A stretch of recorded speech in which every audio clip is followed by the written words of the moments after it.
আল্লাহ ওয়াদা দিয়েছেন তিনি বান্দার সমস্ত গুনাহ মাফ করে দিয়ে তাকে জান্নাতে দাখিল করবেন। এর মাধ্যমে আপনাদের দেখাচ্ছি যে আমাকে আপনাকে জান্নাত দিবে কিসে?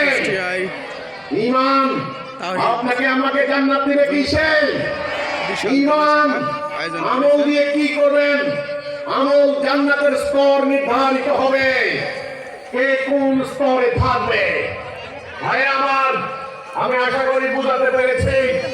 আমাদের লেবাস আছে, লক্ষ লক্ষ মাদ্রাসা মসজিদ আছে, কিন্তু কলেমা তাওহীদের যে দাবি, ঈমানের যে দাবি, সেই ঈমান নাই।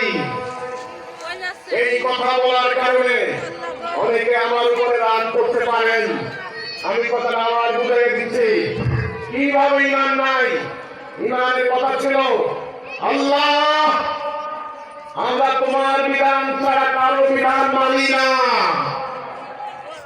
আল্লাহ আমরা তোমার হুকুম ছাড়া কারো হুকুম মানি না। লা ইলাহা ইল্লাল্লাহ, এই ঈমানের কথা। কিন্তু বাস্তবে প্র্যাকটিক্যালি আমাদের কোর্ট কাছারি